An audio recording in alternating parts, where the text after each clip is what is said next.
You're listening to the Esoterics Podcast.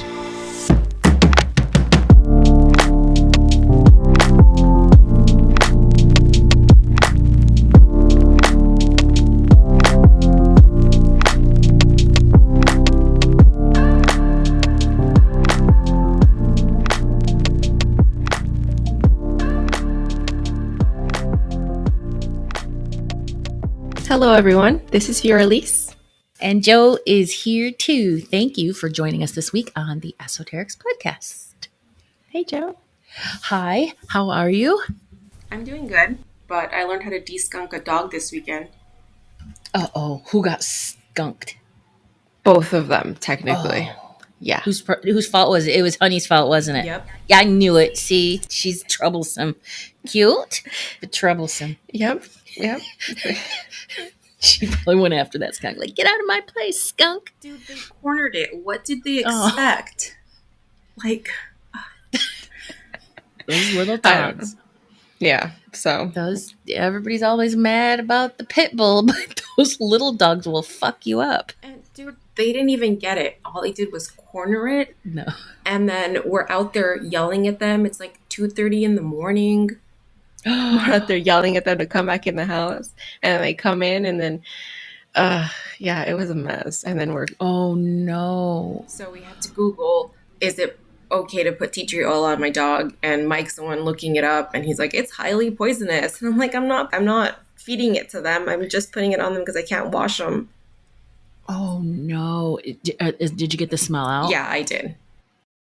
I found a DIY home de-skunking recipe, and it's not tomato sauce. Did it work well? It worked. Yeah, it worked fine. Yeah, it's just hydrogen peroxide, baking soda, and a little bit of dish soap.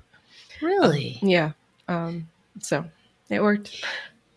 I went to Italy in, I think it was like 2016, and the people that were watching Hollis, they're like, oopsie. And so they got most of it off, but when I picked him up, he still smelled skunk-ish. Oh. And I was like, but you know, because he decided that skunk was in their backyard and it didn't belong there. And so get out of here, black and white cat. I think that's not a cat. No. What's going on with you though? Anything notable happened this weekend? No, this weekend was very, very quiet. Like I did readings on Saturday, and then yesterday I had plans, right? You have plans on Sunday to do all the things, and I didn't end up doing shit. Like not a damn thing. I did a little bit of studying for my astrology class that's coming up, but other than that, no. Not so much. This weekend though, I'm actually going to Seattle. That's the football game to watch my Spartans. So, you know, I figured I could just stay home and, you know, this weekend and not go out and do crazy things. Yeah, also in the midst of retrograde. How's the Pisces new moon thing treating you? Listen, I have to be honest. It's been awesome for me. Like I have had some really deep, amazing insights. And it's been really helpful. One of the insights that I had was that, you know, throughout my healing process, you know, being a child of trauma, you know, and then emotional neglect and all of those things, as an adult, you have to learn, you know, brand new coping mechanisms and skills. And so one of the things that I realized about myself is that in the past, I would always feel shamed for a certain aspect of my life, like maybe my reactions or my feelings around certain things or my actions or whatever. There was this element of shame and guilt. And that was always something where I'm like, well, I can't do this, you know, because that's really shameful and nobody can find out or whatever. Right. And I realized, I've actually worked through all of that. And I'm sitting there going, what elements of my life am I ashamed of? Am I struggling with? Am I challenged by? And I'm like, you know, and I don't know if that comes with age, maturity, or just inner peace, or doing the work. Or all of them. But yeah, so I have really appreciated the phase of this moon because it has given me, I think, like that final piece. Yeah, you know, that final piece of the puzzle where it's like you're healed. You still have more healing to do. Healing will come, you know, as events come up. But for the most part, you've done the work, girl. Fucking congrats. So it was a good piece for me. That's awesome. Oh, that feels good. What about you? How's this treating you? I've just had some weird dreams, and that's usually how the moons affect me, is in my dreams. And I had this dream that I had to go back to school, and I was getting switched out of classes, but I didn't know where to go. So I was just lost, and it was confusing. And, you can translate it into whatever's going on in your waking life. There's always like this exaggeration that happens with dreams into what's actually happening in your life, but that's it. It's nothing crazy other than that. No. Yeah. Thank you, Moon, for your help. Sometimes it's not very helpful, but in this one particularly, I know some people are having a hard time with it. Yeah, Cancers, Pisces, the water signs. Am I got that right? The water signs. Yeah, those two are water signs. Yes. And Scorpio is also a water sign too. Scorpio, yeah, they're struggling with it. Probably have big deep things coming up to the surface for looking at and stuff. Oh, that makes sense. Yeah, that makes sense. Mike has a lot of Cancer placements. I don't have a lot of water placements. I don't either. Like one. I don't either. Nope. Same. And I love water. And I know that doesn't have one to do with the other, but I looked at everything. I have four air, 2 fire, and then one or none water. No, I think I have 1 water. Yeah. And then earth too. Of course, I have a couple earths. So. What would you say for people who are going through a hard time with it? What would you recommend? I mean, it's such an individual thing because the moon phases exist for different things for different people based on the sign and the planets and the placements and all of that stuff. It's so individual. I guess I would just sort of sit with, the of this retrograde, but then also full moons are about release. So I would look at what keeps coming up from the past and then what needs to be released. And then from there, do the work around it or, ask spirit for help, letting it go, releasing it, that sort of thing. Yep. Yeah. There's this sort of common thought that you can't start anything new in, a retrograde. And that's true to a certain degree, but you can use the energy to set the stage and create strong foundations for when that energy subsides after the shadow period, where you can actually go full force ahead. So, definitely. Yeah. Well, thank you. Oh, I have something to tell you. Oh, okay. So this is connected to what we talked about a couple weeks ago when I did the Pachita episode.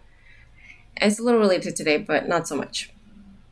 So I've always had this thought when people talk about, or when we learned about Aztec history, and they talk about human sacrifice. Yeah.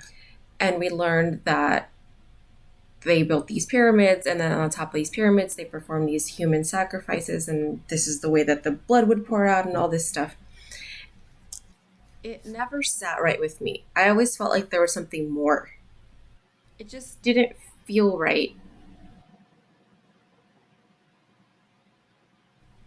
Okay, so in the work that Pachita did, because she was channeling Cuauhtemoc.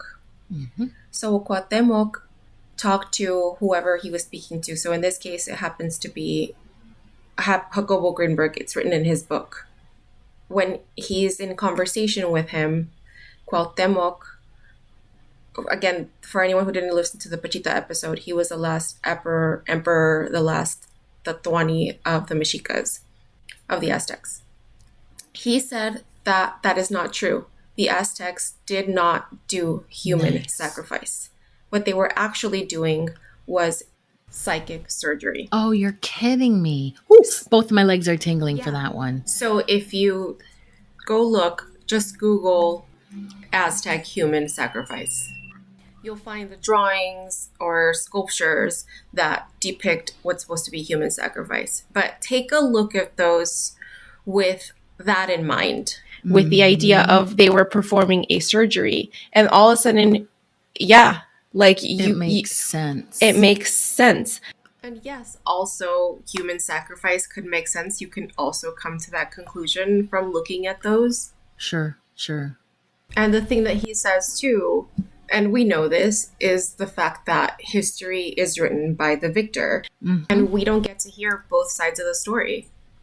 The other thing, and I think this is most important, is that depicting the Aztecs this way by the Spaniards was done on purpose to make them look like savages.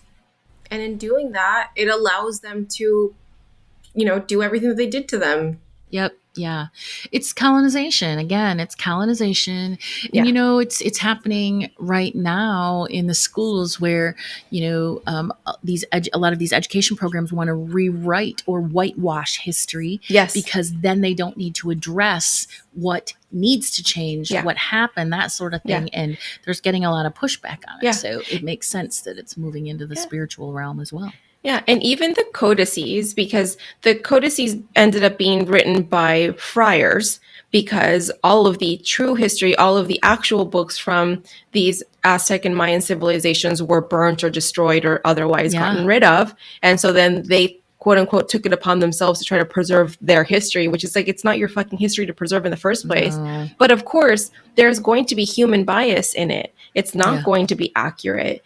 And I know I feel like it's common for us to say, well, this is what scholars say and this is what we're taught in school, but it's so important to question that and say, who wrote this and what was the intention behind it? What were they trying to achieve?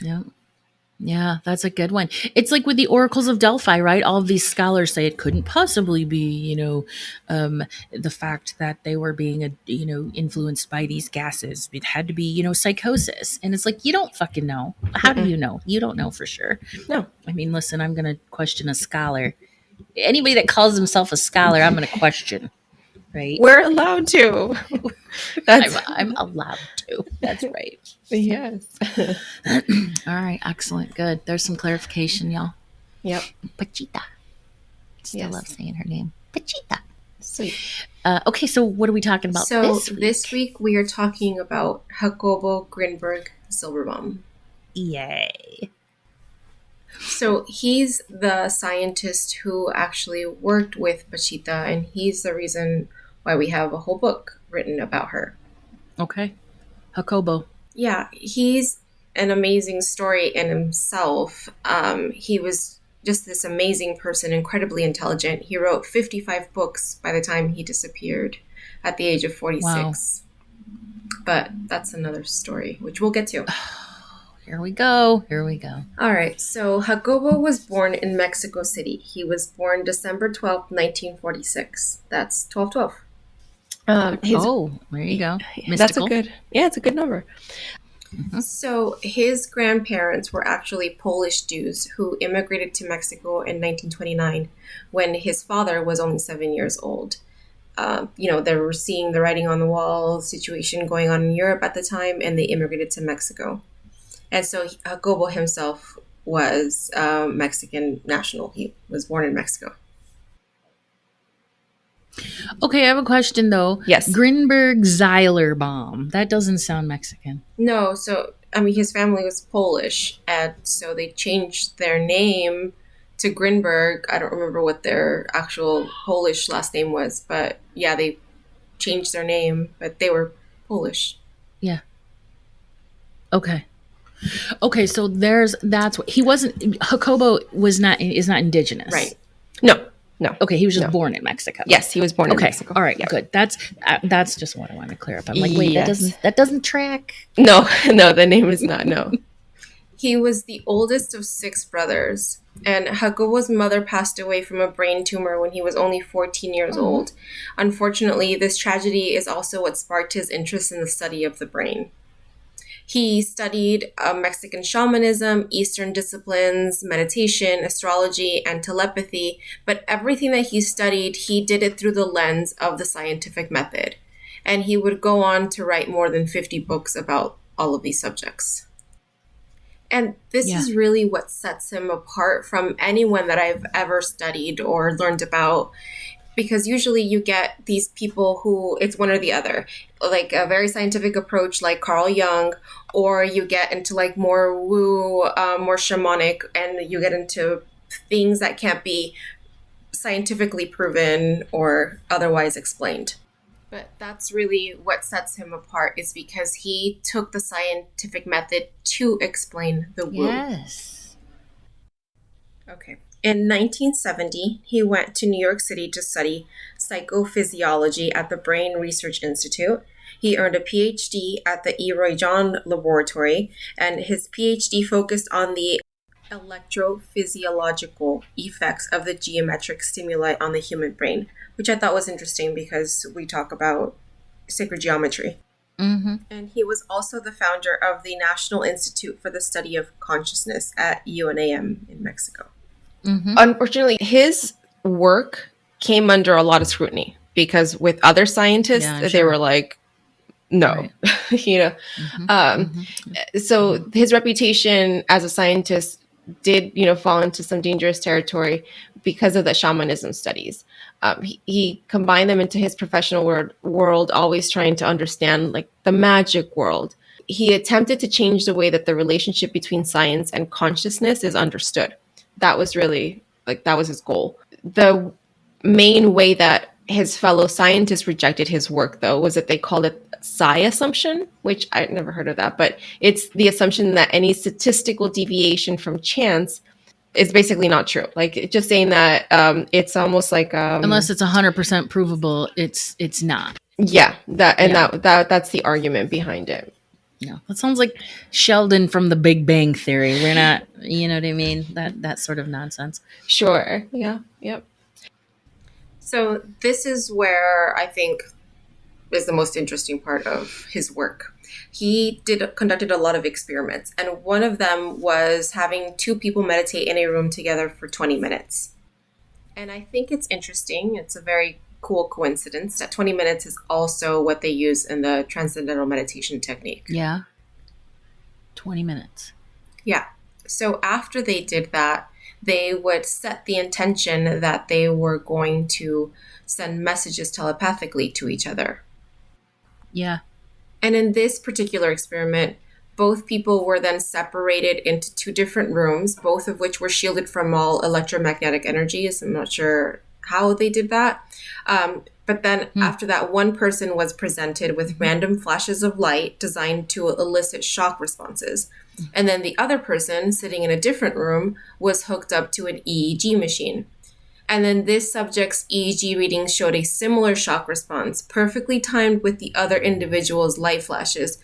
And this happened 25% of the time. And then in a control group, on the other hand, it showed no such correlation. Okay. And then many interesting variations of the study have been conducted, all with equally interesting results. And there have been other scientists in more recent times who have continued these studies in some kind of similar variation. And that was one of his studies. But my favorite of his experiments is the one where he taught children extrasensory perception exercises. He would start with teaching them concentration exercises, meditation, and essentially teaching them astral travel. Cool. And he started by leading them through a meditation where they would close their eyes and then they would imagine like leaving their seats, leaving their classroom, leaving their school, leaving their city, and then just up and up and up. And the children responded really well to this. So much so that it became a problem because they actually started to develop other psychic abilities. Of course. Yeah, they started to see, other things that they could not explain. It probably developed like psychic visions, but it kind of freaked out some parents. Sure. And because of that, the experiment had to be shut down. Ugh, but if we were taught this shit in school, oh my God, and imagine. It was standard, I mean, fucking imagine. It's insane. One of the meditations that I do, it's called the consciousness expansion meditation, and it does exactly that. You ground in your body, you sit in your body, and then slowly through visualization and intention, you visualize yourself expanding out into finally space. But then you start moving into like the fifth dimension, the sixth dimension, the seventh dimension. And people, that is everyone's favorite meditation, and by the end of that, people are like, it was like I was on fucking drugs. It's serious. And I channeled Yeah. all of that from spirit. Wow. Like when I first started learning how to channel. So I know, and I recorded it actually. Just a little plug here. You can actually buy it from my website, download it, joefigueres.com. Awesome. But I recorded that, and I will listen to that myself. Yeah. And it's like you're like on drugs by the 12th dimension. Wow. It's cool. Wow. Yeah. Yeah. So he said that his mistake with the experiment was not preparing the parents. Yeah. But also, I don't think he knew what to expect himself. So how could he have prepared them? Right.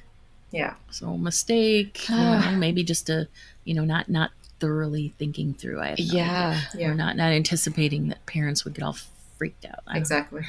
So he wrote several volumes of books dedicated to just Mexican shamanism. And so he would highlight different shamans that he went to go visit or work with. Some of them would turn out to be just sham, like, they're full of shit. But one of them was Maria Sabina. So, and we've talked about Maria Sabina before. What I thought was really cool, that because this is, again, remember when we talked about Maria Sabina and we talked about how some people claim that, like, oh, she didn't charge. Right. His book talks about the discussion that there was about how much it was going to cost. So, like, for anyone who tries to say that she did not charge for her work, no, absolutely she did. And it's there. It's solid evidence. So what happened was he went to Huatla de Jimenez with a friend. And as soon as they got there, they were approached by a young boy who came and told them, he's like, my grandmother wants to see you. And then they followed him and they took them to Maria Sabina's house. They didn't know who his grandmother was, but that's where they ended up. And so she held a mushroom ceremony for them. And for a long time, he did not understand what the fuck had happened. Like, as one often struggles after mushrooms. Right. So what he saw during his journey was he saw visions of a city and he kept looking for his home. And then once he'd find it, then he was trying to find his favorite chair. And then just as he was finding it and felt like he was like ready to get comfortable, Maria would start to sing one of her songs, her prayers. And then that same cycle repeated over 7 times. And so it was like insufferable. It was like he could not get comfortable and he just could not find comfort in himself and in the place he was sitting, and he had to walk outside. He had to go outside. And for a long time, he was like, I don't know what that was. Like, I don't know. But it took him, he would visit India a few years later. And that's actually when he would completely actually integrate the journey, the mushroom journey. What it was is that he came to understand that it was meant to teach him about his preference for comfort over new lessons and security over growth. Wow. So it was profound. It was just teaching him about himself and who he was, and maybe to look at that from a different perspective of like, if you're not comfortable with being uncomfortable, are you ever going to learn new things? That's deep and profound. Yeah, well, some mushrooms do. It just takes a minute. Sometimes it's hard without the integration. Yeah. So one of the other curanderas that he worked with was Pachita. And so, as you know, when we talked about her, a few episodes ago, he spent a few months with her. But there was something that I missed when we talked about her last time. So do you remember how I told you he was introduced to her through the president's sister? Yeah. Okay. Yeah. Yep. So I just want to, drop this in there. Mexican presidents, not just him, that was Portillo. Historically, Mexican presidents have all had like their shamans or their curanderos that they work with. And it's just funny like that it's like, that's part of our culture, like, and up to the fucking presidential level where some of them, like they have like, I think with billionaires, right? Like supposedly like billionaires use a lot of astrologers. Like, it's a known thing. But because they'll help you, like warn you against things that are coming, maybe an attack from an enemy or something you have to look out for, a trip you maybe shouldn't take, or just added extra protection from, especially when you're in the limelight like that. It's important. Anyway. many wealthy people have psychic, advisors, but even the White House has the White House physician. So Sure. you know what I mean? It's not the same, but I would really dig it if Biden had a White House psychic, which I know. I think think he's hip enough for that. I know. I feel like he'd make jokes about it though. Yeah. Okay, but his experience with Pachita though would massively influence his scientific thinking, because what he not just saw, like he physically experienced by working with her, the whole saturating of the wounds, like the seeing the things, manifest out of quote unquote thin air. So he needed to like explain, like find a way to explain this like thin air concept, because he's like, it's not just out of nothing. So that's where he came to believe that about the neuronal field, which he called an informational matrix. So it's a pretty complicated concept that even his students have trouble explaining. But essentially, he believed that experience and perception were created as a result of this interaction, and that the curative powers of shamans and curanderos like Pachita came from their ability to gain access to the informational matrix and change it, thereby affecting reality. I mean, it's quantum energy, quantum science. It's the Akashic field. It's all of those concepts, those co-creative concepts that are all sort of we can't understand or explain. His most famous theory is his synergy theory, and that one states that there is a continuous space of energy, and the common human can only perceive a part of it. Right. But we've also talked about this with the reticular activating system, right? Yeah. That it's like a filter. It's only filtering things that are important to us. And as we learn about a new thing, like maybe a new word, all of a sudden we recognize it, we hear it everywhere. Or someone tells you they bought a certain car, and like all of a sudden, like there's that car all the time. Right. So that it all jives. All foundations of manifestation. Yes. And so the result of that process of this like perception is what everyone understands as reality. And this theory tries to answer the question of the creation of the experience. The book in which it's mentioned, it's called The Conscious Brain, El Cerebro Consciente, and this was translated into 7 languages. So you can get it. I would recommend that. So are all of the books that he wrote, we'll list the books that he wrote in the show notes, because I would be really interested in reading all of the different, or the book that talks about all the different shamans that he visited and interacted with. That would be really interesting. It'd be like the movie on Netflix, The Last Shaman. Mm-hmm, mm-hmm. Yeah.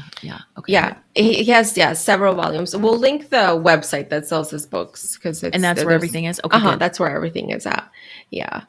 So he did work with other institutions. One of them being the CIA. Mm-hmm.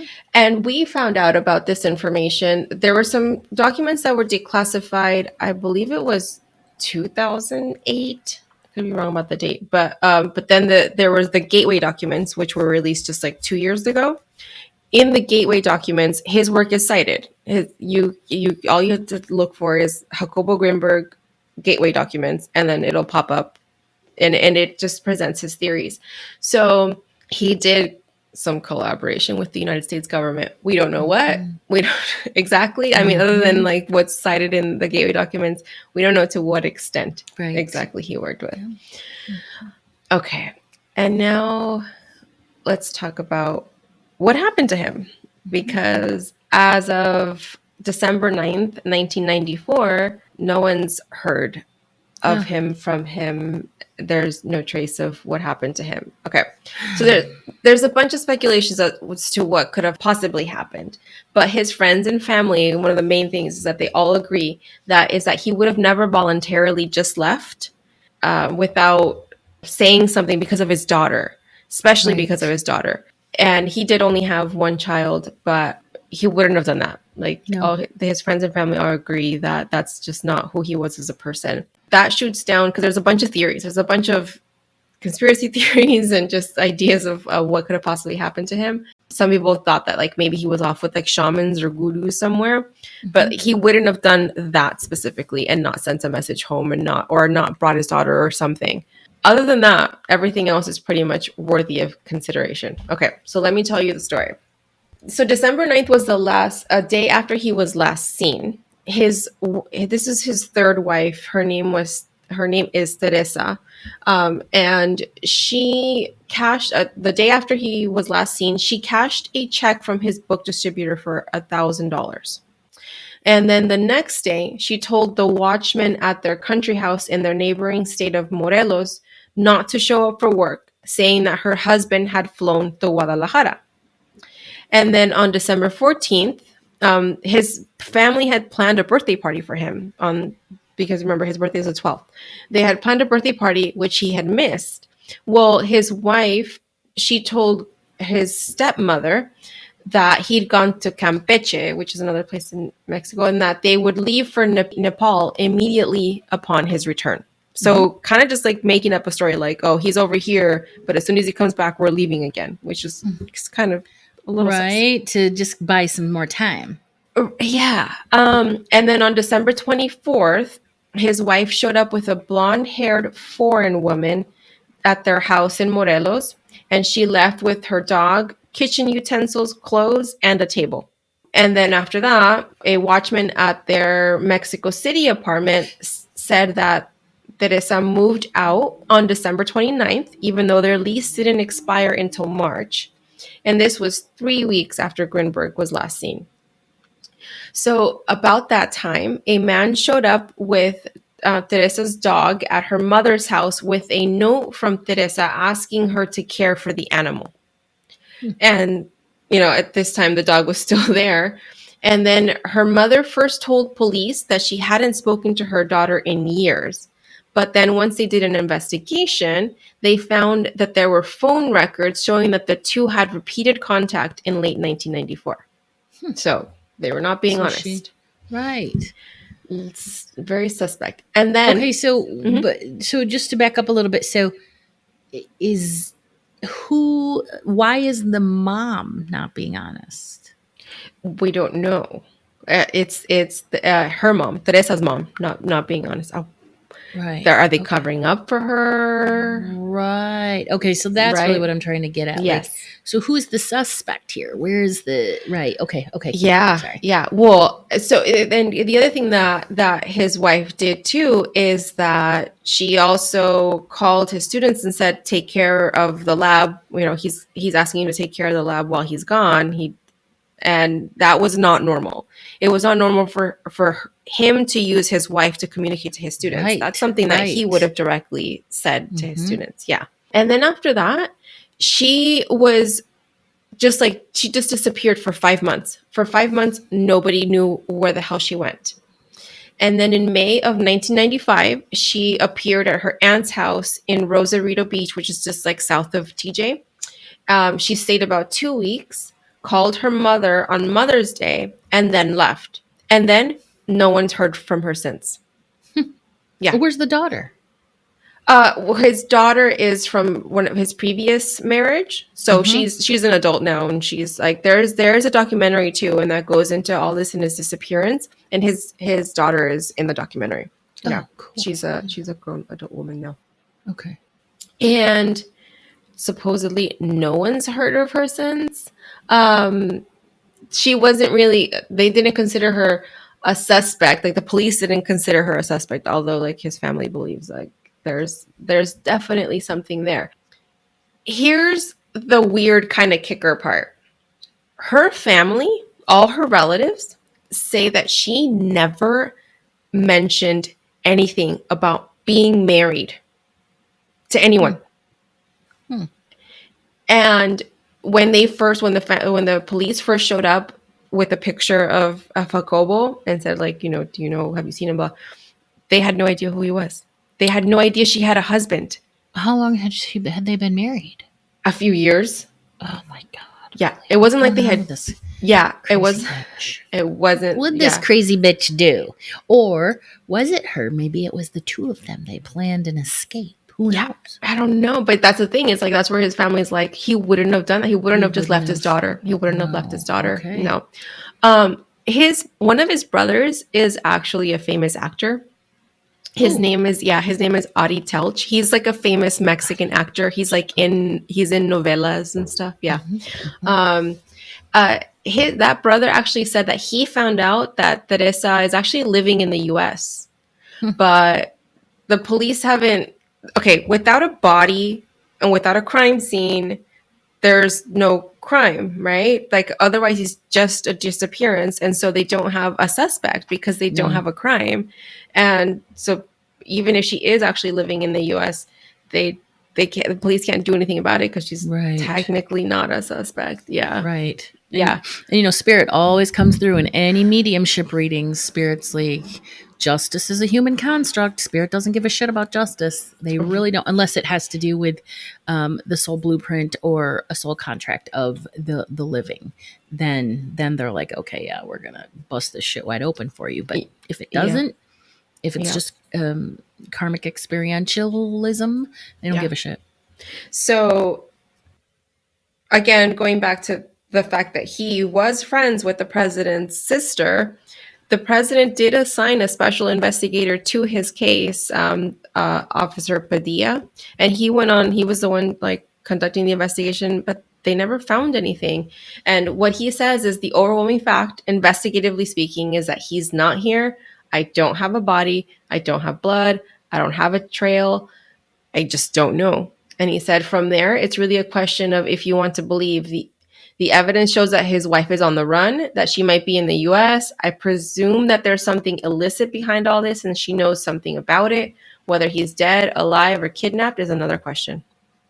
Okay, and also, can we just back up for a minute? Because I want to know what the fuck is up with the table that she took? Of all the things you can take, you take a table? I'm sorry.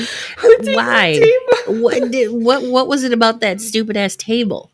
Unless something happened. Unless something happened on that table, and that was evidence that she was taking. Maybe she performed psychic surgery on. I hope not, because she was not with Guatemala. She was not qualified. She was not qualified. You have no qualifying, Teresa. No. All right, so she took the table. She took some silverware. She took kitchen utensils. Mm-hmm. Kitchen. So that's the fucking crime scene. That bitch stole the crime scene. I'm telling you. Yeah. Because why would you take a kitchen utensil in a table? Yeah. Who are these people that are investigating this? They did that's shoddy investigation. Investigative work. Right. Find that table. Find those kitchen utensils. Find the table. Find the utensils. You found your killer. So some people believe that she might have been a CIA agent. Oh, well, that makes sense too, right? Right. And that's why she hadn't told her family, because maybe for her, did you ever watch Alias? Yes, it was deep cover. Yeah. So it's like, why am I going to tell my family I'm working a case? Yeah. And also The Americans. That's another one that, that showed, people in deep cover. So yeah. Oh, it's intrigue. I love it. Yeah. All right. So I'm just going to tell you psychically, Teresa had something to do with this. Something to do with it. She knows more, and that's why she's on the run, and she's for sure not being found. She's also being protected. So yeah. So by the time he disappeared in 1994, Jacobo had already written 55 books. 55 books, that's insane. 55 books, yeah. And a lot of them were, scientific theory-based books and about everything we've talked about now. But he also wrote fiction books, science fiction books as well. Cool. Mm-hmm. Yeah. Jacobo. I like his name, Jacobo. Yeah, and if he is alive today, he would be 76 years old. That's a good story. Very good. Yeah. It's true crime woo. I love it. True crime woo. Mm-hmm. We need more of these. Teaser. We need more of these true crime woo stories. All right, let's find them. Let's go find them. Yeah. Oh, last thing I wanted to add. One of his other brothers, David Grinberg, he continues to teach people about interconnection practices based off of Jacobo's synergy theory. And I actually found him, interconnection. So I found him, it's all in Spanish though, but I did find him on Instagram. So he is around, David Grinberg. All right. Is he, did you follow him on the I did. Esoterics? Oh, I don't know. I followed him on my personal one, but I will. All right. Yeah, I'll follow him so I can check it out. I won't be able, because they provide that little translation button. Oh, yeah. Which, is often very, very helpful. Mm-hmm. Speaking of, I follow this group. I think I told you about this on Facebook. Mexicans who hate food or something like that. But it's really Mexicans who make really bad fucking Mexican dishes. It's hilarious. It is so fucking hilarious. And they will roast each other within their communities and their cultures. And they're like, no, you're not a real Mexican. What the fuck would you? Anyway, it's mostly in Spanish. And so that little translation button is so wonderful because you'll see something. I'm like, I know somebody has to say something. I'm going to have to look that up. I'll send you the link. It's really, okay. It's really funny. The stuff that's on there. It's like, I for some reason, like culinary shaming, I'm here for that. Oh, there's another one. I belong to this one. It's called Reasons I Don't Do Potlucks or something like that. I'll put all these together. I'll put all these in the show notes. In this one, it goes through phases because I've been with it for about a year now. Yeah. And it goes through phases. It started out as shaming people, the backgrounds of their houses for people, and that's why people don't do potlucks, because like the whole premise of this group is I'm not gonna eat potluck food because people fucking cook their shit in nasty environments and then bring it. Yeah. So that's really the premise of it. But they go through phases. Like they just recently came off of fly eggs. And it was just weeks of nothing but fly eggs, and they're the most disgusting, vomit-inducing thing I've ever seen. So they're back to just badly cooked people that cook food, and it's really funny because a lot of what in the unseasoned caucasity is this? I know, yeah, that's my favorite. Yes, so it's a good one. I'll put those in the link so we can all enjoy these crazy food pages. Cool. Food shaming. You got something for the closing vibe today? I do, but first, thank you very much for continuing the story of Pachita and Jacobo and even Maria Sabina. So even she made a cameo in this one. Know, right? Good stuff. Today I want to talk about those tingling sensations that you get, and how to recognize them as our messages from spirit or a guide from spirit, or when spirit's trying to communicate with you. So if you feel those in your body, if you're starting to feel those more and more, that's your spirit guides, guardians, angels, higher self trying to connect with you. So basically, when you do intuitive development, or your intuitive senses start to grow, it's going to cause our vibrational frequency to rise. Okay. And so since our bodies are made of energy, when that spiritual development starts to take place, we begin to vibrate at that much higher frequency. And so as a result, it's a lot easier to connect with spirit. That's why when people are super sad, I tell people, if you're super sad, you've just experienced the loss of a loved one, and you're like, why can't I get a message? Right? People want messages right away. Yes. You're not going to get a message because you're vibrating at a very low vibrational frequency. Well, spirit, it's very difficult for them to lower their vibe in order to get through to you. So it's just not a good time to try to reach that loved one. Give it several months until you've gone through the grieving process. Anyway, so once this starts to happen, once you start to get those tinglings and those sensations and then those weird consistent things, once that happens, that's when we are more easily able to tap into that. All right. So start to listen to your body or feel your body for tingles, heat, all those sorts of things. Where do you feel sensations in your body? On my head, like on my neck, but just somewhere like head wise, like on one side of my ear. And then what or happens? it just feels like it feels like a breeze is what it feels like. It feels like someone's like blowing like air like right into like that part of my head or my face or whatever, and it's kind of like and it's usually more of a confirmation. Like if I just said something and it just like happens and it's like, yes, that's correct. Yes. And that's typically what it is. I get tingles in my legs, and that's pretty much common knowledge if people work with me, that it's my legs or my thighs. It's one leg for you're kind of on the right track, or you're on the right track, keep going, or two legs for confirmation validation. Yeah. I also get a slightly unpleasant feeling of anxiety in my solar plexus when my guides are telling me stop, pay attention, no, this isn't the right road to go down. I just sort of had a mini like, God damn it, yesterday with them, because I'm trying to write the course for tomorrow's class at Psychic Sister, the workshop for empaths. I'm rewriting the content, and I was trying to rewrite this certain section, and I just kept feeling anxiety. And what that makes me feel is, I don't want to do this. I don't want to do this. I'm bored. This is boring. I don't want to do this. That's not what it is, but it's spirit saying, no, get rid of that section. So anyway.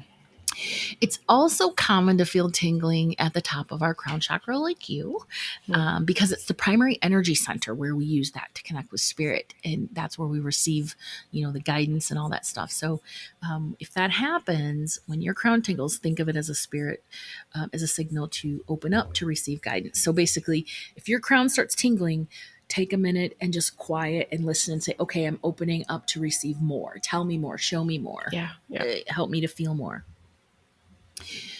You might also experience tingling in your third eye chakra, in your throat chakra, in your heart chakra, and also people experience it in their hands, or their hands will get hot when there's energy, or they're around people that need healing, so it's kind of like set the intention to send that energy out. Yep. Reiki. I've had that. And not everybody who has learned Reiki, or you don't need to have learned Reiki to feel that heat in your hands. Oh, for sure. Yeah, for sure. Natural healers feel it. Yeah. Yeah. I learned it from a book when I was like 12. Yes. Right. Like people are going to learn it in the way that they're going to learn it. Yeah. Now I don't often feel tingling in my third eye, but there are others that feel it quite a bit. And so when this energy center is active, it can be a call to receive and sort of perceive information. Again, you just sort of quiet, close your eyes if that helps, focus, and then let those clairvoyant images come to you. The thing is that the third eye is our psychic and intuitive energy center, and we can tap into this power, to help with that clairvoyance and see things and all that good stuff. Tingling in your throat chakra, or some people will get a tightening in their throat chakra. It's likely a call from spirit to speak your truth, speak up.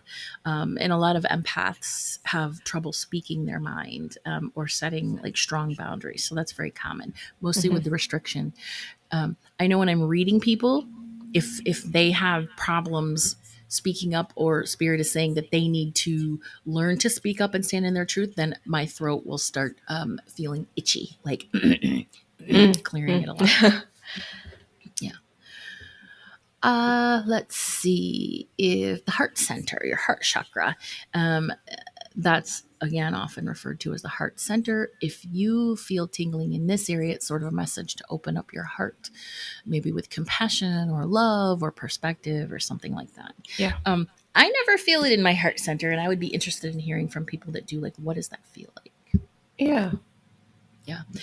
I know some people feel it in the back, and then they say that it feels like wings are fluttering. Oh, that's cool. They have wings. Isn't that cool? That's very cool.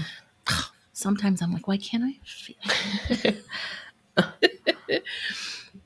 Okay, for the hands, the centers of, so our hands contain energy centers. They contain chakras. They're one of the, the lesser known chakras. Yeah. And that is what enables us to receive and send healing energy, right? And so a lot of healers and energy workers will often feel that tingling and heat in their hands. So It's just a sign to release excess energy. And you can do that. If there's nothing you can do, you can mentally sort of send that energy out to whoever needs it. But you can also just shake your hands, and that will help sort of help that energy flow. But also you can place them on the earth, or you can place them in running water if they're uncomfortable. But I don't think it's typically uncomfortable. I think it's just, it's just the new. energy It's needs different. someplace to go. Yeah. And then this is the other cool one, tingling in the ears and across the shoulders. A lot of people get that. Again, that's ears, shoulders, wings. That's a sign from spirit to open up. It's really common for channels to get that. And it's a message also from guide spirits that, there's something they need to sit down, they need to listen to, because, their spirit guides have something to say. So those tingles are they're serious and they're legit. They're cool as hell. Not everybody feels them, so if you feel them, consider yourself I won't say fortunate, just that consider yourself as having a really cool ability. Acknowledge the sensation, thank your spirit guides, learn to discern what they're telling you and all that good stuff. So and embrace it too. It's a really cool thing. And so the longer you nurture it, like any relationship, you'll start to really feel that personality of your guide coming through, if it's one guide or if it's a ton of them. So it's good stuff. Yeah, very good. Thank you. All right, everyone. Don't forget to follow us on Instagram. We're at Esoterics Podcast. Actually, on all the socials under Esoterics Podcast. You can find me, Fioraliz, at Fioraliz_, and you can find Joe at Joe Figueres _Akashic _reader and Joe Figueres _studio. Also, all on Instagram. And don't forget to join the Esoterics community and this is on Facebook, so you can hear firsthand about our services, events, and courses, as well as woo-friendly resources, energy updates, group-only pricing, and occasional card pulls and freebies. Yeah, there's all sorts of stuff going on in there. Yep. Memes. Memes. You can also get some support and information developing your own spiritual intuitive practices. That's really important. So, basically, thank you. Thank you so much for inviting us into your life. As always, stay mystical, magical, and ready to do it again the next time we sit down and have a chat. Yes. Bye. Bye.